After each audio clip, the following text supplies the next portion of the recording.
Well, we've begun a study of the anti-theistic theories in Schaeffer, Volume 1, pages 162 to 178.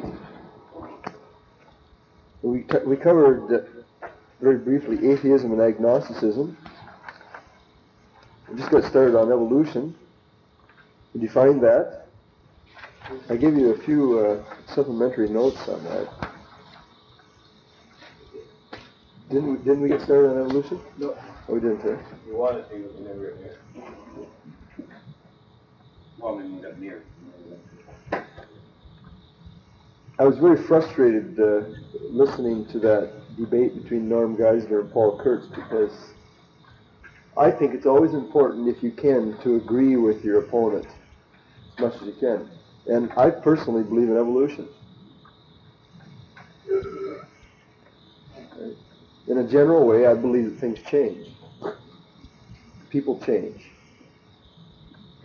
Species change. The world is changing. And so, in a general way, that needs to be admitted. Every Christian should believe that things change. The only thing that doesn't change is God. Right, and we're not saying that. We're not agreeing with interspecial or change between kinds, which is fundamental to evolutionary theory. Right? But yes, I believe in evolution. Right? So the point is that an anti-theistic theory, evolutionary theory, is that animals and plants have their origins in pre-existing types. Things have evolved from other things of completely different character and kind.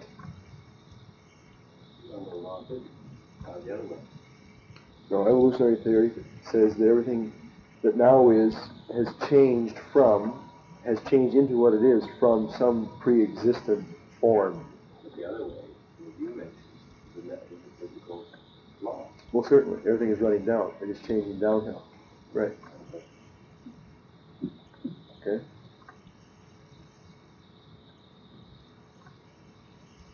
Let me give you a few names Britannica mentions as the important proponents to evolutionary theory. A fellow by the name of Montesquieu, French philosopher.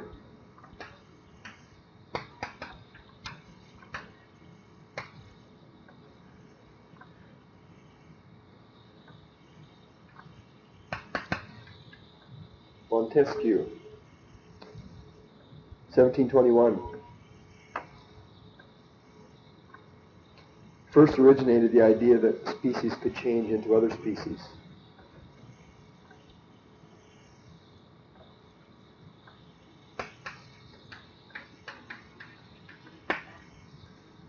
Then a fellow by the name of George Buffon in the 18th century.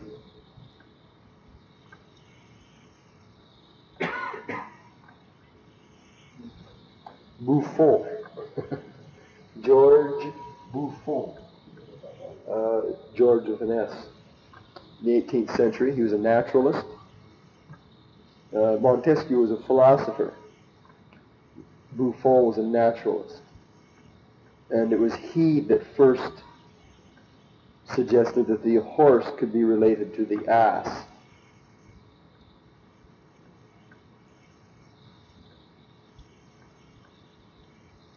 I don't know. I'm not able to argue the significance of that. It seems to me that they are. I mean, you look at them and they look the same. I don't know why. It seems to me that they're the same class to begin with. Anyways, then there was a Swedish taxonomist by the name of Linnaeus, Carolus Linnaeus. 2 N's, A-E-U-S. A taxonomist. You know what taxonomy is? Science of naming things. Right? 1760. And he argued that species could vary. He's famous. 1760. Then in 1809, a fellow by the name of Jean Baptiste Lamarck.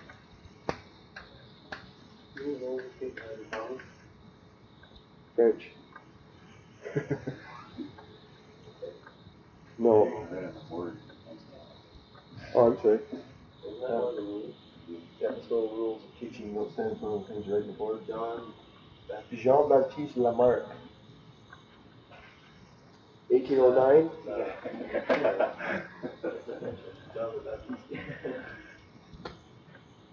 Apparently, he was the first person to construct an evolutionary tree linking animals to man. This is before Charles Darwin, mind you. 50 years, in fact. 1859, Charles Darwin comes along. He was a Britisher, I believe.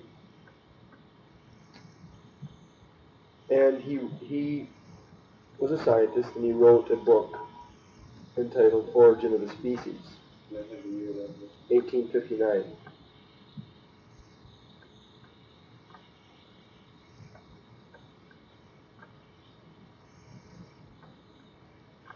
And his primary point was that evolution is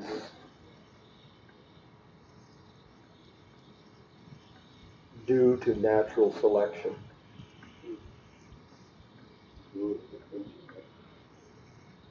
And this supposedly was based on his studies of birds and other reptiles on the Galapagos Islands. Now, included in this so-called mechanism of natural selection are the ideas of survival of the fittest,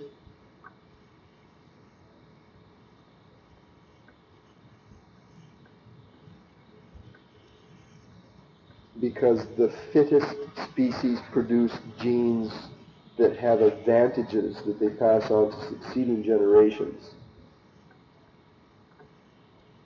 which in turn may adapt in a positive way. And then another key person in the evolutionary dogma is a fellow by the name of Theodosius Dobzhansky.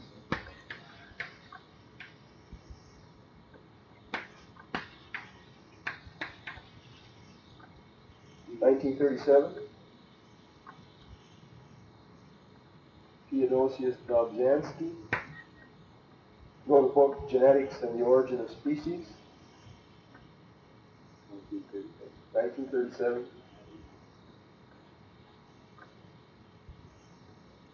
This is called the Origin of Species. Genetics and Origin of Species. And I think the significance of his book is that he supplied a theory to relate different generations, a more explicit explanation of how one generation could produce a different kind of generation. And that's based on Mendelian genetics. Wasn't a Swiss guy by the name of Mendel that came up with the laws of genetics? How one generation could produce another generation that was different.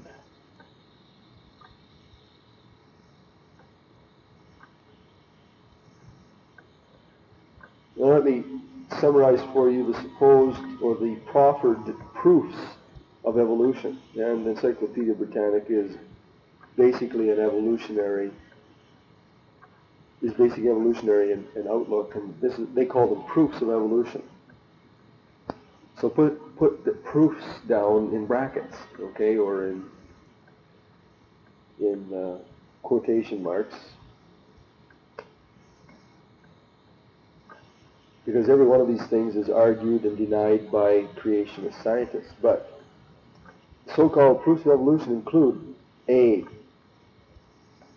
the fossil record, showing gradual changes from the past to the present.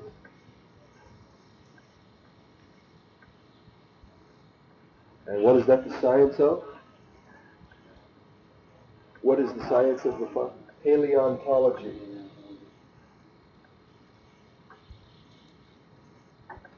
So they say part of the evidence for evolution comes from paleontology. Secondly,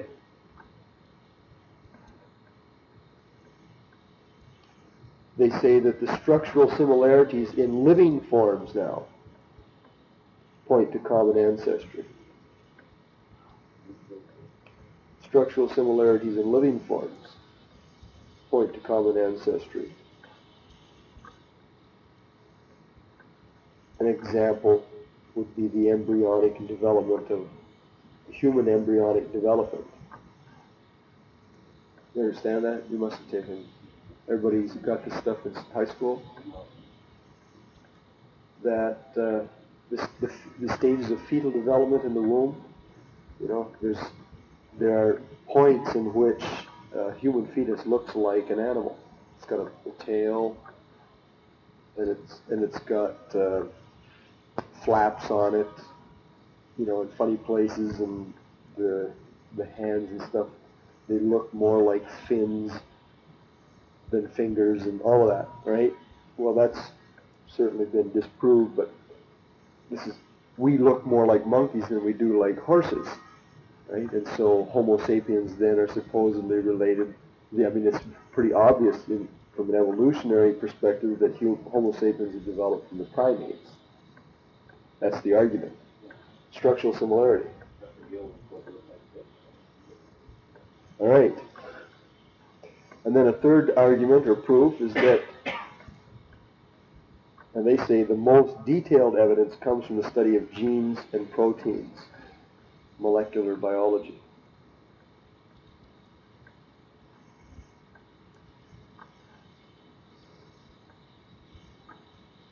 I can't even comment on that.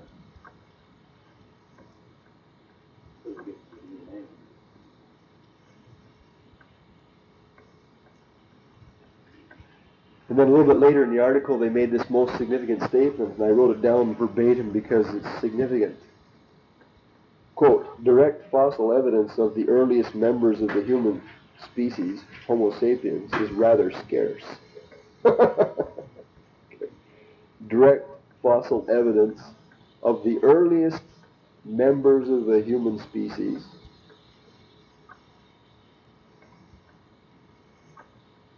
Homo sapiens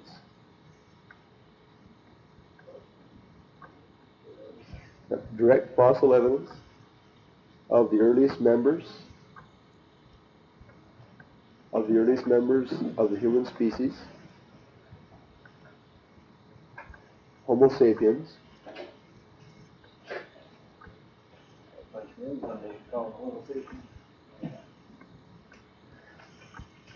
is rather scarce.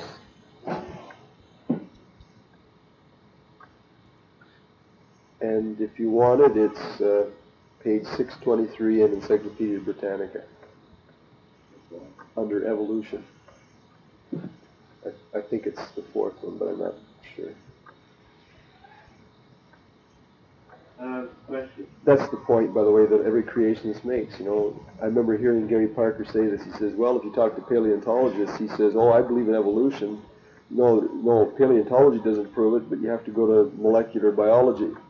So you talk to a molecular biologist, and he says, no, you can't prove from molecular biology. You have to go to the paleontologist. Go ahead. Do they bring up any of these so-called connecting links? No, in this particular discussion now, there's a more detailed part I didn't look at, but I was getting a broad outline. These are the only things that they offered by way of evidence for. Okay, it was paleontology, structural similarity in living forms, points to common ancestry, and the evidence in genetics and proteins for molecular biology. That is the evidence for evolution. And then they go through a 10-stage summary of the proposed process, or the supposed process of human evolution. And I'm not going to take the time to go through that. Right. Now, what did Schaeffer say about evolution? He gave you a definition. He pointed out there are basically two different kinds of evolutionary theory. Theistic evolution recognizes the existence of God who started the whole shooting match. Atheistic evolution is more consistent with itself.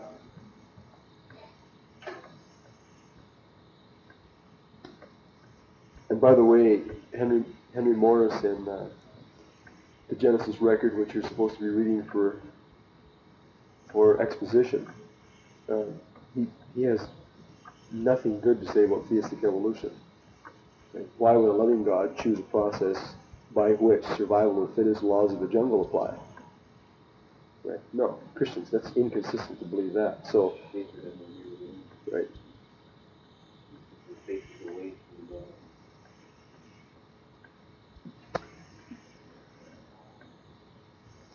So in his criticism of this particular theory, this anti-theistic theory, Schaeffer points out that evolution itself is not properly concerned with origins, but rather the way origins have developed. It doesn't really answer the question of origins, which is a good point.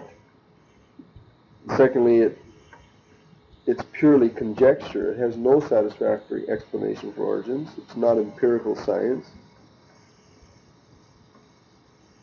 It's based on the assumed principle of natural causes. Well, I agree that there are natural causes. And we'll get into this when we talk about the next anti-theistic theory, materialism. It leaves phenomena unexplained. Where does matter come from? Matter never before, like we've never seen in human history, we've never actually had a record of matter evolving life. The species, according to human history, have always remained separate. Doesn't explain motion or life or consciousness or Christ or Christian experience or the future life. Right? So evolution is totally incapable of explaining the main things in human experience. Any comments?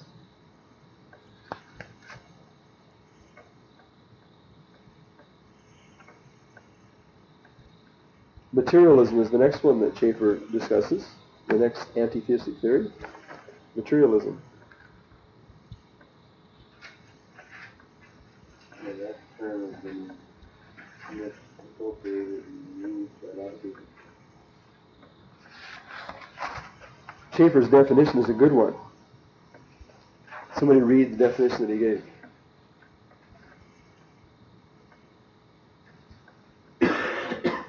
From your notes. The dogma of fact and experience are all to be explained by reference to the reality, activities, and law, physical, material substance. I'll put that in your own words. What is materialistic philosophy? Like, what is the point? What does it believe? Steve, could you summarize it?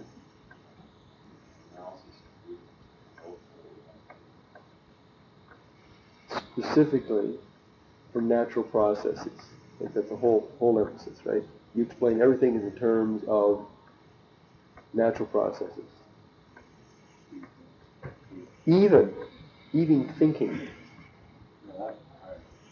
Even thinking, they include even mental experience is really a natural process. Now, I took psychology, introduction to psychology, and one of the, some of the general areas of psychology are cognitive thinking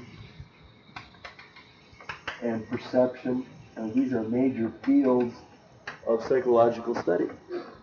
And so when you're talking about cognition and perception, you're talking about the operations of the mind. And so part of psychology then is to delve into and to try to explain how the brain works. And of course, they haven't gotten very far. They acknowledge that.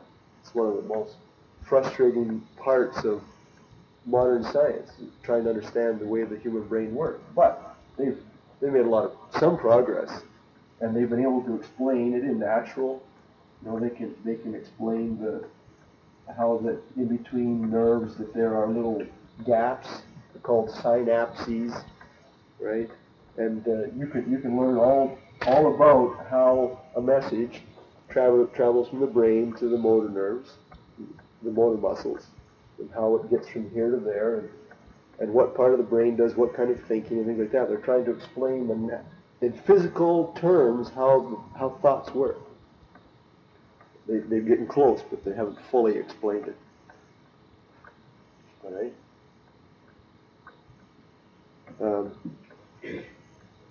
That's the point, materialism. Well, here's another one from Britannica. The view that all facts, including facts about the human mind, will, and course of human history, are causally dependent upon physical processes or even reducible to them. So everything is dependent on physical processes. The view that everything is dependent on physical processes, even the operation of the mind.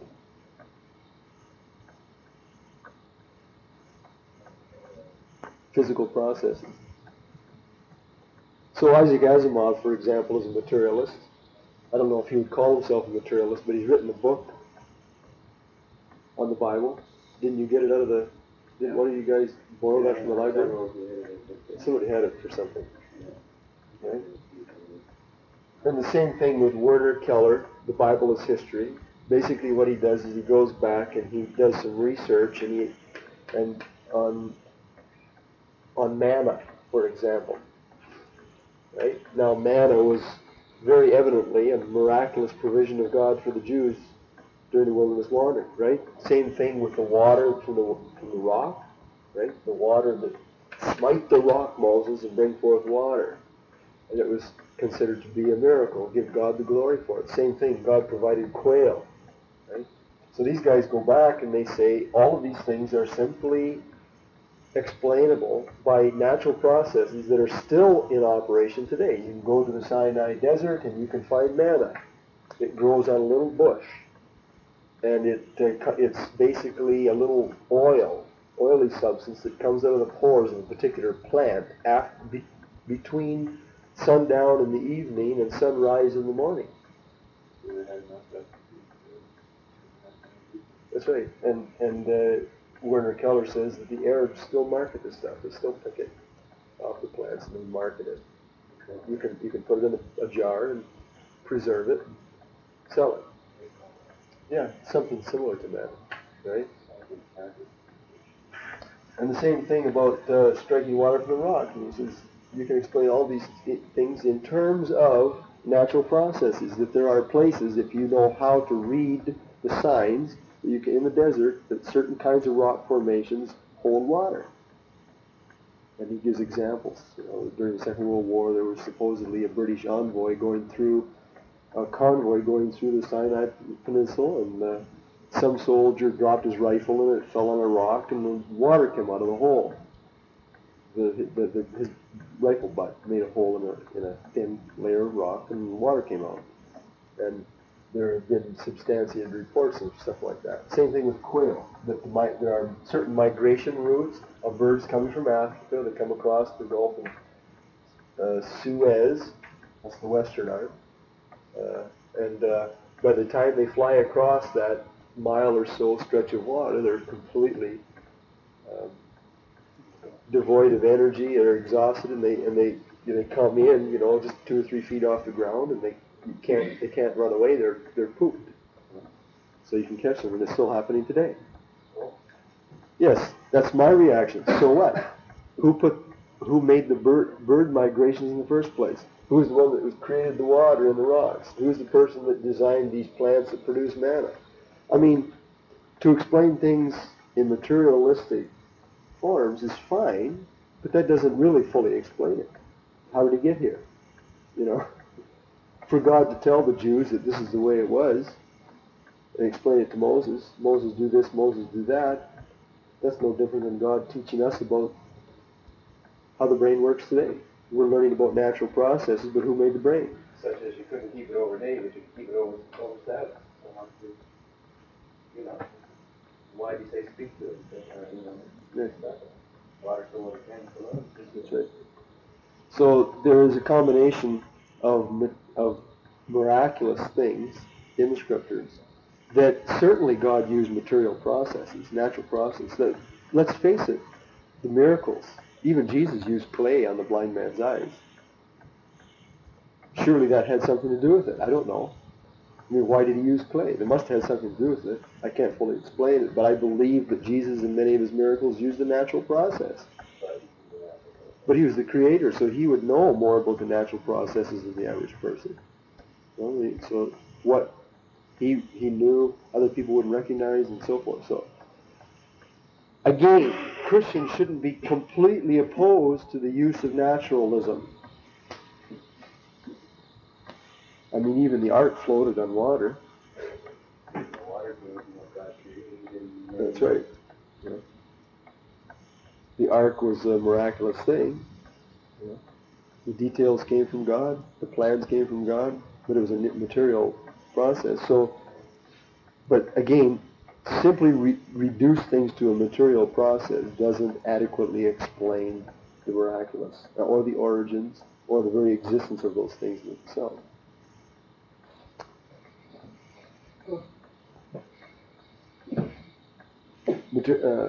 Schaeffer doesn't really critique that, but that would be my critique of materialism, that it doesn't explain the origin of the natural processes themselves, which are supernatural.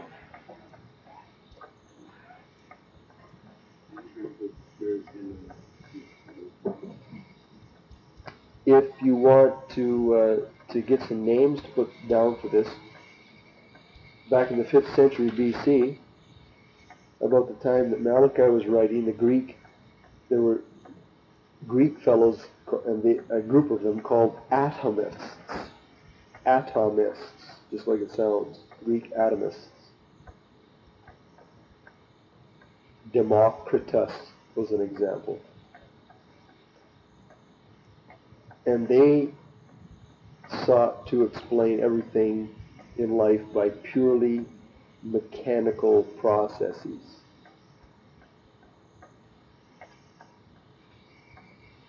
They were opposed by Socrates. In the 17th century, there was a fellow by the name of Thomas Hobbes, Hobbes.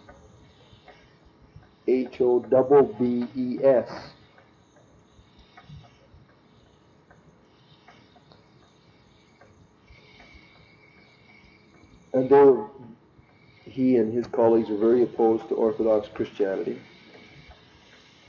and to Aristotle.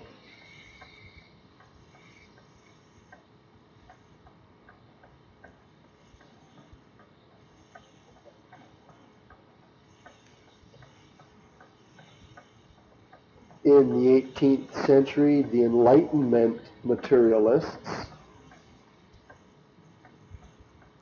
for example, a fellow by the name of Lamettrie, Lamettrie,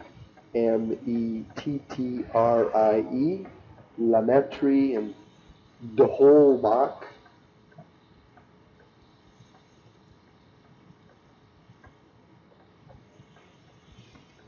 they sought to find a materialistic explanation for psychology, the operations of the mind. Modern materialism,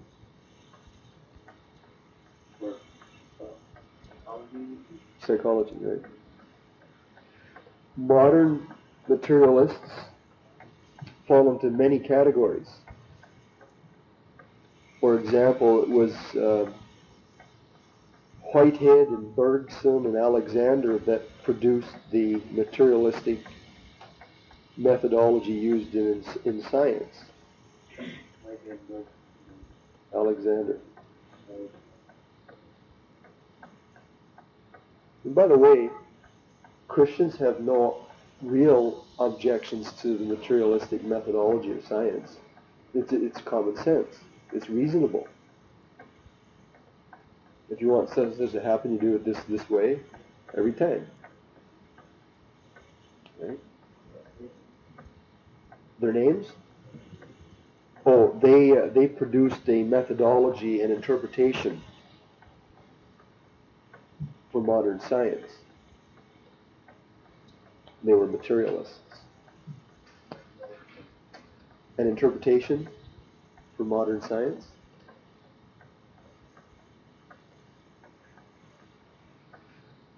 In another line, and these are important people, a fellow by the name of Hegel, Hegel, and Comte, Comte, and Karl Marx. They were materialists as well. They sought to explain human history in purely natural means.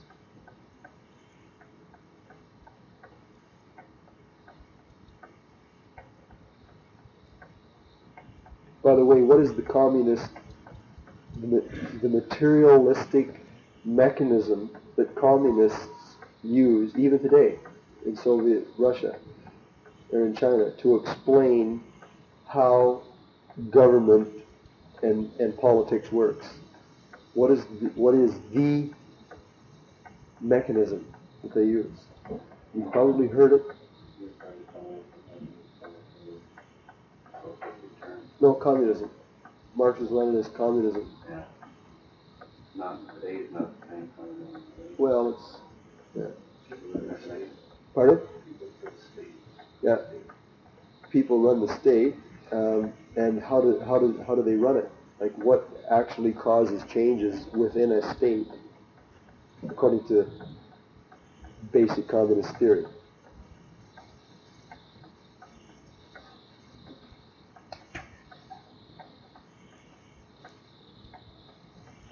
It's called the dialectic. That people are in a situation A, they have been forced into situation A, and the people themselves have ideas and beliefs, and I'm not explaining this very well, but they're in a different situation, and there's a confrontation, there's a natural war between these two situations. There's conflict, violence, right, between where the people are and the situation in which they find themselves, and as a result of this conflict, a third situation arises. That's evolution. That is neither like either one of the preceding situations. It's called the dialectic, materialist dialectic communism. And of course, this situation then fights against the remnants of this situation, and that produces just an ongoing evolution. Right? Supposedly to a pure communist state where there need be no change. Need be no conflict. They've not arrived. They've not arrived. But Marx was the one that applied a materialistic view to politics.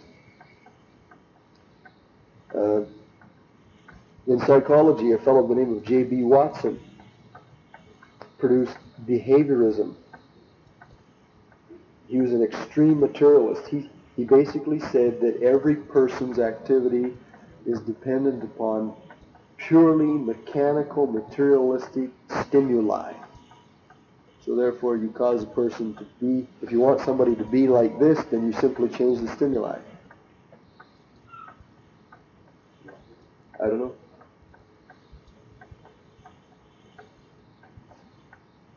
We got 2 minutes here. Now, one of the most interesting things about this article in Britannica on materialism was that it concluded with a statement that such things today, such areas of study as psychoanalysis and psychical research, we're talking about mental and occultic and spiritual things. Present-day scientific study in these areas, in psychology and the psychic world, argues that there isn't some clear relationship between physical and mental processes. So materialism today is falling into disfavor. People are becoming more and more non-materialistic and more spiritualistic.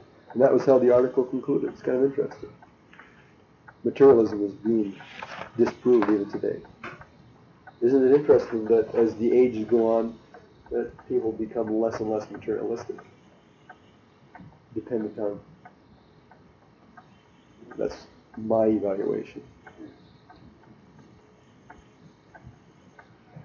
Okay, the last one we'll look at quickly is polytheism.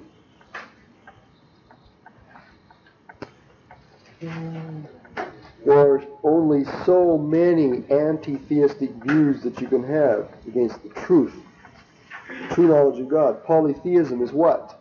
The belief, teaching that there is more than one God. Good. Learn that definition. Right? And how do Christians, how does the Bible evaluate polytheism? Yes, it's idolatry, it's directly unscriptural. What's the difference between the many gods of polytheism as opposed to the one true God of biblical theism? Like if you were going to compare the gods, what's the difference?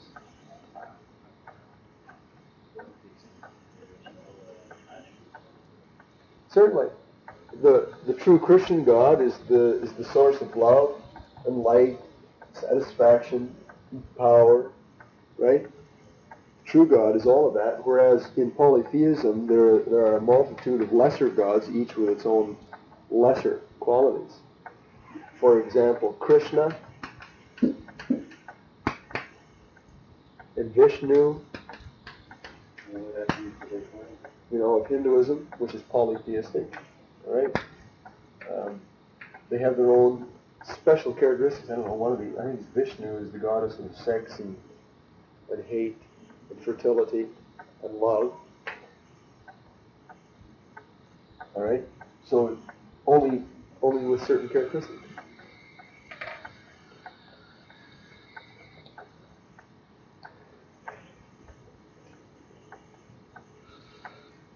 Polytheism, like pantheism, which we'll get into later, confuses the creator with the creation. So it includes nature worship, fetishism, and pantheism. And there is no point of contact between polytheism and Trinitarianism.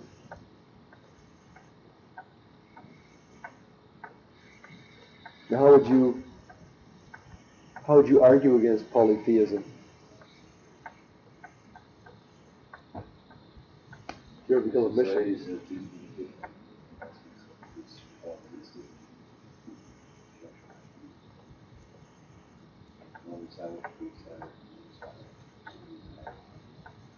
So maybe the Baha'is are right then, that everybody's way to God is really right, everybody's conception of God is really right.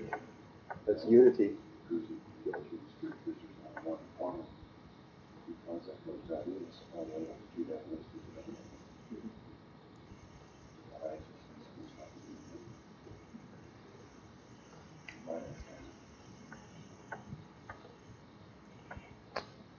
I think if I was talking to a polytheist, I think the one point I would make is I'd rather believe in one God that has all the power than to try to satisfy all these many little gods, obviously lesser. If you could posit one great, all-powerful God that has all possible perfections, why would you not want to believe in that God instead of Vishnu and Krishna, or Vishnu and Krishna and the other 10,000 Hindu deities?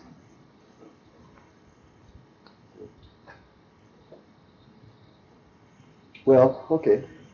We're surely getting bogged down in this course, but I think we need to take one more day on these anti-theistic theories, so we shall.